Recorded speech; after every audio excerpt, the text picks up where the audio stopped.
Estonia, ബാൾട്ടിക്കിലെ ഏറ്റവും സുന്ദരമായ രാജ്യത്തിലൂടെ ഒരു യാത്ര. നദികളിൽ സുന്ദരി യമുന എന്ന് പറയുന്നത് പോലെ ബാൾട്ടിക്കിൽ സുന്ദരി എസ്റ്റോണിയയാണ്. ലിത്വാനിയ, ലാത്വിയ, എസ്റ്റോണിയ എന്നിവയാണ് 3 ബാൾട്ടിക് രാജ്യങ്ങൾ. ഇതുവരെ കടന്നു വന്ന പോളണ്ടും ബാൾട്ടിക് രാജ്യങ്ങളും നോക്കുമ്പോൾ ഏറ്റവും സുന്ദരി എസ്റ്റോണിയയാണ് എന്നതിൽ സംശയമില്ല. കഴിഞ്ഞ ദിവസം തങ്ങിയ റിഗയിൽ നിന്ന് എസ്റ്റോണിയയുടെ തലസ്ഥാനമായ ടാലിനിലേക്ക് 308 കിലോമീറ്റർ ദൂരമുണ്ട്. എസ്റ്റോണിയ വടക്കൻ യൂറോപ്പിലെ ബാൾട്ടിക് കടൽ തീരത്തുള്ള അതിവേഗം വികസിച്ചുകൊണ്ടിരിക്കുന്ന ഒരു ഡിജിറ്റൽ സമൂഹമാണ്. ലോകത്തിലെ ഏറ്റവും ഉയർന്ന സാങ്കേതിക വിദ്യയുള്ള രാജ്യങ്ങളിലൊന്നായി കണക്കാക്കപ്പെടുന്ന ഇവിടെ ഇ ഗവേണൻസ്, ഡിജിറ്റൽ ഒപ്പ്, ഓൺലൈൻ വോട്ടിംഗ് എന്നിവ ഉൾപ്പെടെ നിരവധി ഓൺലൈൻ സേവനങ്ങൾ പ്രാവർത്തികമാണ്. യൂറോപ്യൻ യൂണിയനിലും നാറ്റോയിലും അംഗമായ ഈ രാജ്യം മനോഹരമായ മധ്യകാല നഗരങ്ങൾക്കും പ്രകൃതി സൗന്ദര്യത്തിനും പ്രശസ്തമാണ്. ഈ എസ്റ്റോണിയ എന്ന് വിളിക്കപ്പെടുന്ന ഇവർക്ക് ഡിജിറ്റൽ വിദ്യാഭ്യാസം, ഇ ഹെൽത്ത്, നികുതി റിട്ടേൺ തുടങ്ങി 99% സേവനങ്ങളും ഓൺലൈനാണ്.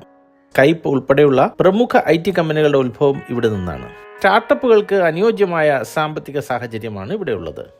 നമ്മുടെ രാജ്യത്ത് കഴിഞ്ഞ 30 വർഷത്തിനിടയ്ക്ക് ഫോൺ മുതൽ പണം കൈമാറുന്നതിൽ വരെ വലിയ മാറ്റങ്ങൾ സംഭവിച്ചിട്ടുണ്ടെങ്കിലും കുറച്ചൊക്കെ സ്മാർട്ട് ക്ലാസുകൾ ആയിട്ടുണ്ടെന്നല്ലാതെ പഠന രീതിക്കോ ക്ലാസ് മുറികൾക്കോ വലിയ വ്യത്യാസമൊന്നും വന്നിട്ടില്ലെന്ന് നമുക്കറിയാം. എന്നാൽ എസ്റ്റോണിയയിലെ പഠന സംവിധാനം ലോകത്തിന് മുഴുവൻ മാതൃകയാണ്. ലോകത്തെ മികച്ച വിദ്യാഭ്യാസ സമ്പ്രദായങ്ങളൊന്നാണ് എസ്റ്റോണിയയുടേത്. സാങ്കേതിക വിദ്യയിൽ അധിഷ്ഠിതമായ പഠന രീതിയാണ് അവർ പിന്തുടരുന്നത്. സന്ധ്യ കഴിഞ്ഞതോടെ ഞങ്ങൾ ടാലിനിലെ ഹോട്ടലിലെത്തി. വിശാലമായ നടപ്പാതകളിൽ വാഹനങ്ങൾ കയറ്റിയിടാതിരിക്കാനായി വച്ചിരിക്കുന്ന ബാരിക്കേഡുകൾ പോലും ഓരോ ശില്പങ്ങൾ പോലെ മനോഹരമാണ്. രാവിലെ എണീറ്റ ഉടനെ പതിവ് പോലെ ഞാൻ നഗരം കാണാൻ ഇറങ്ങി. ഇതൊക്കെ ടാലിൻ പുതിയ നഗരത്തിന്റെ ഭാഗങ്ങളാണ്. എത്ര തണുപ്പുണ്ടെങ്കിലും അതിരാവിലെ തന്നെ ബേബി സ്ട്രോളറും ഒപ്പം നായയും കൂട്ടി നടക്കാൻ പോകുന്നവരെ നിരവധി അവിടെ കാണാം. ഇവിടെയും ഹോട്ടലിന്റെ മുകളിൽ കയറി നഗരക്കാഴ്ചയുടെ ചിത്രങ്ങൾ പകർത്താൻ ഞാൻ മറന്നില്ല. ഒരു നഗരം അതിന്റെ കെട്ടിടങ്ങളുടെ വർണ്ണ മനോഹാരിതയാൽ എത്രത്തോളം ഹൃദ്യമാക്കാമെന്ന് ടാലിൻ നമ്മെ പഠിപ്പിക്കുന്നു. പൊതുവെ യാത്രകളിൽ ഒരിക്കലും നഗരക്കാഴ്ചകൾ എന്നെ അത്രയ്ക്ക് ഭ്രമിപ്പിച്ചിട്ടില്ല. പക്ഷെ ടാലിൻ പഴയ നഗരത്തിന്റെ ബഹുവർണ്ണ ഗോപുരങ്ങളും പുരാതന കെട്ടിടങ്ങളും കണ്ടിട്ടും മതിവരാത്ത ഒരു അനുഭവമാണ് സമ്മാനിച്ചത്. ലോകത്തിലെ മികച്ച 10 നഗരങ്ങളിലൊന്നായി ടാലിൻ സ്ഥാനം പിടിച്ചിട്ടുണ്ട്. യൂറോപ്പിലെ ഏറ്റവും മികച്ച സംരക്ഷിത മധ്യകാല നഗര കേന്ദ്രങ്ങളിൽ ഒന്നാണ് ടാലിൻ ഓൾഡ് ടൗൺ. വാനലിൻ എന്നൊരു പേര് കൂടിയുണ്ട്. 13-ാം നൂറ്റാണ്ടിലെ ഉരുളൻ കല്ലുകൾ പാകിയ തെരുവുകൾ, പ്രതിരോധ മതിലുകൾ, ഉയർന്നു നിൽക്കുന്ന പള്ളിഗോപുരങ്ങൾ, അങ്ങനെ 2-3 മണിക്കൂർ കൊണ്ട് മൊത്തം ഓൾഡ് ടൗൺ കണ്ട് തീർക്കാൻ കഴിയും.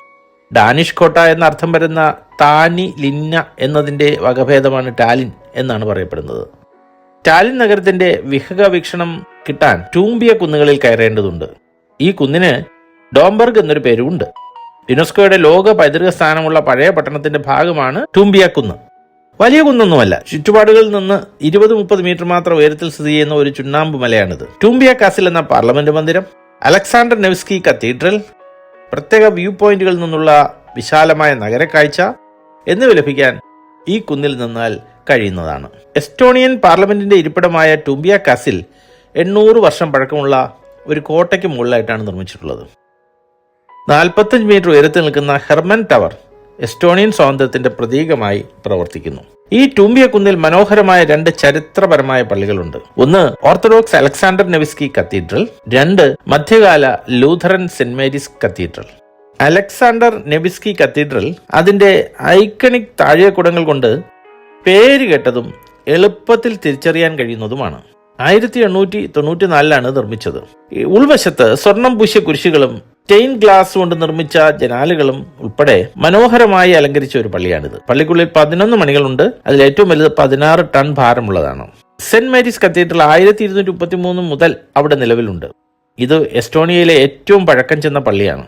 എസ്റ്റോണിയയിൽ നിരവധി മനോഹരമായ പള്ളികൾ ഉണ്ടെങ്കിലും എസ്റ്റോണിയ ഒരു മതമോ പ്രബല മതവിശ്വാസമോ ഇല്ലാത്ത മതേതര റിപ്പബ്ലിക്കാണ്. എന്നാൽ 2011 സെൻസസ് അനുസരിച്ച് വലിയ വിശ്വാസമൊന്നുമില്ലെങ്കിലും 29% പേർ മതപാരമ്പര്യവുമായി ബന്ധപ്പെട്ടിരിക്കുന്നവരാണ്. ഇത് യൂറോപ്പിലെ കാക്കയാണ്. നമ്മുടെ നാട്ടിലെ കാക്കകളെക്കാൾ കറുപ്പ് അല്പം കുറവുണ്ട്. വേണമെങ്കിൽ വെള്ളക്കാരൻ കാക്ക എന്ന് വിളിക്കാം. ടാലിൻ ഓൾഡ് ടൗണിന്റെ മതിലുകൾക്ക് സമീപം സ്ഥിതി ചെയ്യുന്ന മുഖമില്ലാത്ത 3 പിശാച് പ്രതിമകൾ ആംബ്രോസ്, ബർത്തലോമിയ, ജോഹനാസ് എന്നിങ്ങനെയാണ് ഇവരുടെ പേരുകൾ. ഇവർ ശരിക്കും പിശാചുക്കളല്ല, സന്യാസിമാരാണ്. പിശാചിന്റെ രൂപത്തിലുള്ള ഈ പ്രതിമകൾ പ്രാദേശിക പുരാണങ്ങൾ, നാടോടി കഥകൾ തുടങ്ങിയവ സ്മരിക്കുന്നതിനായി സൃഷ്ടിച്ചതാണ്. എസ്റ്റോണിയൻ സംസ്കാരത്തിൽ ഉൾച്ചേർന്ന ഇരുണ്ട വിചിത്ര അന്ധവിശ്വാസ കഥകളുടെ ഭൗതികവും കലാപരവുമായ പ്രകടനങ്ങളാണിത്. എസ്റ്റോണിയൻ പാർലമെന്റ് മന്ദിരത്തിന് മുന്നിൽ സ്ഥാപിച്ചിട്ടുള്ള വാഹനങ്ങൾ വരുമ്പോൾ താഴ്ന്നു കൊടുക്കുകയും വാഹനങ്ങൾ പോയി കഴിഞ്ഞാൽ വരികയും ചെയ്യുന്ന സേഫ്റ്റി ബൊളാർഡുകൾ നമ്മുടെ രാജ്യത്ത് അത്ര പരിചിതമല്ല. ID കാർഡ് അവിടെയുള്ള സ്കാനറിൽ കാണിച്ചാൽ മാത്രമേ അത് താഴ്ന്നു മാറിക്കൊടുക്കുകയുള്ളൂ. പാർലമെന്റ് മന്ദിരത്തിന് മുന്നിൽ ആകെയുള്ള സുരക്ഷ ഇത് മാത്രമാണ്.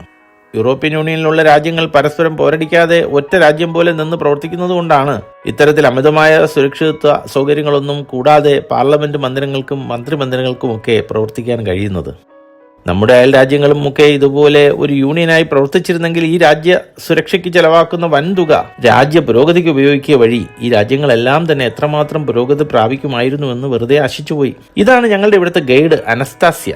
അവർ സ്റ്റെൻബോക്സ് ഹൗസിനെ കുറിച്ച് വിവരിക്കുകയാണ്. സ്റ്റെൻബോക്സ് ഹൗസ് എസ്റ്റോണിയൻ സർക്കാരിന്റെ ഔദ്യോഗിക ആസ്ഥാനമാണ്. വലിയ ഭൂ ഉടമയും പ്രഭുവുമായ ജേക്കബ് പോൺസ് സ്റ്റെൻബോക്ക് നിർമ്മിച്ചതാണ് ഈ കെട്ടിടം. സർക്കാർ ഇത് ഏറ്റെടുത്ത ശേഷം ഇടയ്ക്ക് കോടതി മന്ദിരമായി പ്രവർത്തിച്ചെങ്കിലും ഇപ്പോൾ ദേശീയ സർക്കാരിന്റെ ഔദ്യോഗിക ആസ്ഥാനമാണ്. പാർലമെന്റ് മന്ദിരത്തിനടുത്ത് തന്നെയുള്ള ഈ ഗാർഡനെ ഗവർണേഴ്സ് ഗാർഡൻ എന്നാണ് അറിയപ്പെടുന്നത്. ടൂംബിയ കുന്നിൽ നിന്നുള്ള കാഴ്ച വളരെ മനോഹരമാണ്. ഓൾഡ് ടൗൺ ഏരിയയിലെ പുരാതന കെട്ടിടങ്ങളുടെ ഒരു വിഹക വീക്ഷണം ഇവിടെ നിന്ന് ലഭിക്കും. ഇതാണ് ടാലിൻ ടൗൺ ഹാൾ. ഈ ഭാഗത്തിന് ടൗൺ ഹാൾ സ്ക്വയർ എന്ന് തന്നെയാണ് പേര്. മധ്യകാല മാർക്കറ്റ് സ്ക്വയറിന്റെ തെക്കുവശത്തായുള്ള ഈ കെട്ടിടത്തിന് 37 മീറ്റർ ഉയരമുണ്ട്.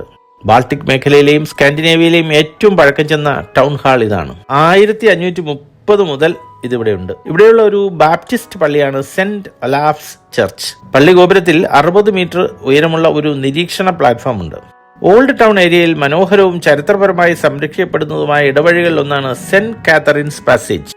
ചുവരുകളിൽ നിലനിൽക്കുന്ന പുരാതന ശവകുടീരങ്ങളാണ് പ്രത്യേകത. ഫാറ്റ് മാർഗരറ്റ് എന്ന് വിളിക്കുന്ന ടാലിനിലെ ഈ ഗോപുരം എസ്റ്റോണിയൻ മാരിടൈം മ്യൂസിയത്തിന്റെ ആസ്ഥാനമാണ്. 16-ാം നൂറ്റാണ്ടിലാണ് നിർമ്മിച്ചത്. ടാലിനെ കിഴക്കക്കോട്ട എന്ന് വിളിക്കാവുന്ന ഒരു കോട്ടവാതിലാണിത്. വീരു ഗേറ്റ്, അതായത് ക്ലേ ഗേറ്റ്. ടാലിനിലെ പഴയ പട്ടണത്തിലേക്കുള്ള ഒരു പ്രവേശന കവാടമാണ് വീരു ഗേറ്റ്. 14-ാം നൂറ്റാണ്ടിൽ നിർമ്മിക്കപ്പെട്ട ഇത് യഥാർത്ഥത്തിൽ ഒരു വലിയ മധ്യകാല കോട്ട സംവിധാനത്തിന്റെ ഭാഗമായിരുന്നു. ഒരു ജനപ്രിയവും വളരെയധികം ഫോട്ടോകൾക്ക് വിഷയവുമായ ഒരു ലാൻഡ്മാർക്കാണ്. ഗേറ്റുകൾക്ക് പുറത്തുള്ള പ്രദേശം ഇപ്പോൾ പ്രസിദ്ധമാണ്. ചടുലമായ പൂക്കളുടെ വിപണിയാണ് അവിടെ. അന്താരാഷ്ട്ര തലത്തിൽ അറിയപ്പെടുന്ന എസ്റ്റോണിയൻ എഴുത്തുകാരൻ ജാൻ ക്രോസിന്റെ പ്രതിമയാണിത്. ഓൾഡ് ടൗണിലാണ് ഈ പ്രതിമ സ്ഥാപിച്ചിരിക്കുന്നത്. ടാലിൻ ടൂറിസ്റ്റ് ഇൻഫർമേഷൻ സെന്ററിന് തൊട്ടടുത്തായിട്ടാണ് ഈ സ്മാരകം. അദ്ദേഹത്തിന്റെ അടുത്ത് നിന്ന് ഞാനൊരു ഫോട്ടോ എടുത്തപ്പോൾ എന്റെ മുഖവുമായി പുള്ളിക്ക് നല്ല സാമ്യമുണ്ടെന്നാണ് ഞങ്ങളുടെ എസ്റ്റോണിയൻ ഗൈഡ് അനസ്താസിയ പറഞ്ഞത്. ഞാനും അവിടുത്തെ ഒരു എഴുത്തുകാരനാണ്, പക്ഷെ എനിക്ക് മാത്രമേ അറിയൂ എന്ന് ഞാനും പറഞ്ഞു. 1991 സോവിയറ്റ് യൂണിയനിൽ നിന്ന് സ്വാതന്ത്ര്യം നേടിയ ഈ രാജ്യം മധ്യകാല ചരിത്രവും ആധുനിക ജീവിതവും സമന്വയിപ്പിക്കുന്നു. ജനസാന്ദ്രത കുറഞ്ഞ വലിയ വനപ്രദേശങ്ങളും മനോഹരമായ തടാകങ്ങളും ഒക്കെയുള്ള മനോഹരമായ രാജ്യമാണ് ഇത്. 1991 സോവിയറ്റ് അധിനിവേശത്തിന് ശേഷം സ്വാതന്ത്ര്യം ലഭിച്ച എസ്റ്റോണിയ ചുരുങ്ങിയ സമയം കൊണ്ട് ഡിജിറ്റൽ സാങ്കേതികവിദ്യയിലും സാമ്പത്തിക രംഗത്തും വലിയ കുതിച്ചുചാട്ടം നടത്തി. എസ്റ്റോണിയയുടെ തലസ്ഥാനവും അവിടുത്തെ ഏറ്റവും ജനസംഖ്യയുള്ള നഗരവുമാണ് ടാലിൻ. ബാൾട്ടിക് കടലിലെ ഫിൻലാൻഡ് ഉൾക്കടലിന്റെ തീരത്ത് സ്ഥിതി ചെയ്യുന്ന ഇതിന്റെ ജനസംഖ്യ വെറും 4.5 ലക്ഷമാണ്. ഫിൻലാൻഡിലെ ഹെൽസിംകിയിൽ നിന്ന് 80 കിലോമീറ്റർ ദൂരെയും റഷ്യയിലെ സെന്റ് പീറ്റേഴ്സ്ബർഗിൽ നിന്ന് 320 കിലോമീറ്റർ അകലെയും റിഗയിൽ നിന്ന് 300 കിലോമീറ്റർ ദൂരവും സ്വീഡനിലെ സ്റ്റോക്ക്ഹോമിൽ നിന്ന് 380 കിലോമീറ്റർ ദൂരവുമാണ് ടാലിൻ എന്നത് ടാലിന്റെ തന്ത്രപ്രധാനമായ സ്ഥാനം സൂചിപ്പിക്കുന്നു. കൂടാതെ ഇതൊരു വലിയ തുറമുഖവുമാണ്. മുമ്പ് റവൽ എന്നും അറിയപ്പെട്ടിരുന്നു. ഇവിടെ ഏതാണ്ട് 5000 വർഷങ്ങൾക്ക് മുമ്പ് തന്നെ മനുഷ്യവാസം ഉണ്ടായിരുന്നതായി തെളിവുകൾ ലഭിച്ചിട്ടുണ്ട്. ഈ നഗരത്തിന്റെ കടലിനടുത്തുള്ള തന്ത്രപ്രധാനമായ സ്ഥാനം പരിഗണിച്ച് ഡെൻമാർക്ക് ഉൾപ്പെടെ പല രാജ്യങ്ങളും ടാലിൻ നഗരത്തിന്റെ അവകാശം ഉന്നയിച്ച് വന്നിട്ടുണ്ട്. അതിനായി യുദ്ധങ്ങളും നടന്നിട്ടുണ്ട്. കൈപ്പ്, വൈസ് തുടങ്ങി നിരവധി അന്താരാഷ്ട്ര ഹൈ ടെക്നോളജി കമ്പനികളുടെ ജന്മസ്ഥലമാണ് ടാലിൻ. യൂറോപ്യൻ യൂണിയന്റെ IT ഏജൻസിയുടെ ആസ്ഥാനവും സൈബർ ഡിഫൻസ് സെന്റർ ഓഫ് എക്സലൻസും ഈ നഗരത്തിലാണ് സ്ഥിതി ചെയ്യുന്നത്. ടാലിനിൽ നിന്ന് ഇനി പോകേണ്ടത് ഹെൽസിംകിയിലേക്കാണ്. ഉച്ചഭക്ഷണം കഴിഞ്ഞ് ഞങ്ങൾ ഫിൻലാൻഡിലേക്ക് പോകാൻ ടാലിൻ പോർട്ടിലേക്ക് യാത്ര തിരിച്ചു. ഒരു ഫെറി ക്രൂയിസ് കപ്പലിലാണ് പോകേണ്ടത്. 2 മണിക്കൂർ സമയമേ ആവശ്യമുള്ളൂ. ഞങ്ങൾ സഞ്ചരിക്കുന്ന ബസ്സും അതോടൊപ്പം കപ്പലിൽ കയറും. വളരെ മനോഹരമായ യാത്രയായിരുന്നു അത്. ഹെൽസിംകി ഉൾപ്പെടെ ഫിൻലാൻഡിലെ വിശേഷങ്ങൾ തുടർന്ന് പറയാം. ഈ യാത്ര ഇഷ്ടപ്പെട്ടെങ്കിൽ ലൈക്കും ഷെയറും ചെയ്യുക. കമന്റ് ചെയ്യാനും സബ്സ്ക്രൈബ് ചെയ്യാനും മറക്കരുത്. നന്ദി.